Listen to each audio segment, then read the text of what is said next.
This is an evening of sacred elemental healing and celebration.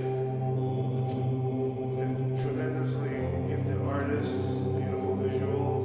It's a transformational evening. As you know, this is a full moon. And we just need to ground this energy, expand the light tonight, celebrate Thanksgiving, and know that it's our consciousness, our state of consciousness, individually and collectively, that is going to and is transforming this planet. A planet of fear, separation, into a planet of oneness and freedom. And as you all know, we're in a powerful time of transition.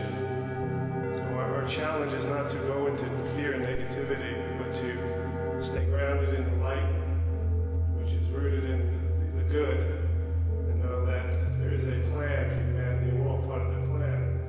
That plan is really a plan of liberation and infinite expansion of consciousness.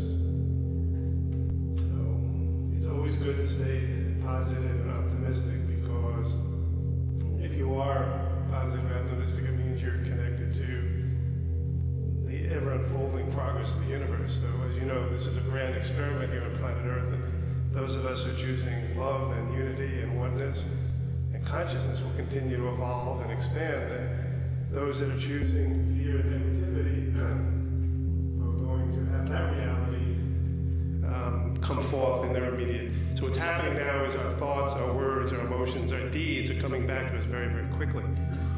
And we're probably going to show a video that I put together called Armageddon, which is actually a positive statement on Armageddon, the Kabbalistic view of Armageddon, as opposed to the fundamental Christian view, which is a terrible misunderstanding of the book of Revelation. Is really the battle in man, the battle of humanity, is giving up the lesser for the greater. It's a question of whether the ego personality is going to stay locked in separation materialism, or whether we are going to choose to align with our inner self, the Christ within. So ultimately, it's really no choice. To the degree that we surrender and open up to our inner nature, is to the degree that we begin to express and experience the eternal verities of love, beauty, grace, all the good stuff. So I would, for all of you, I'd also recommend that you go to our website, artainment.com, and you'll see all this incredibly beautiful art. We have a website that has about 600 artists, fractal artists, mandala artists, visionary artists, computer graphic artists. So I just would remind you to go look at artainment.com, and you'll see a whole panoply of phenomenally gifted artists who are putting out a positive, very positive message. And so, let's see, it's a good time to begin. Who's gonna play the bowls? We have a bowl player here? Kim? So when we're gonging now, I have a very, very simple, I'm going to gong for about 5 minutes. This gong actually is made in Germany. It's called the Buddha Maitreya gong. It holds all the harmonics and overtones of the Om. So when I'm gonging, all we have to do is just connect to the heart, connect with each other, connect to what I call the great central sun, connect to the root of the earth, that we're grounded, we're here now, fully present.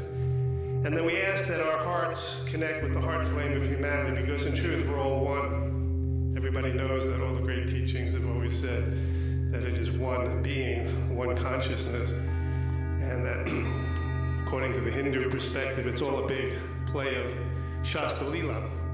And the Lila is the end of separation, which is what Armageddon is. It's really the end of separation. And the human ego will fight to the very end, and even try to destroy itself to maintain the illusion of separation, right to the bitter end. And that's really what's playing out in the world. But I would also like to say, in light of the current political reality, this is my truth, that if it wasn't for the work of the light workers, and all the prayers and invocations, and all the good people in all the spiritual traditions who are calling for peace and love and understanding, I can assure you that what was going on in the Middle East would be 100 times worse. Because of our invocations and because of our calling forth for divine intervention, which is us, the violence in the Middle East has been tremendously mitigated. I know this to be absolutely true.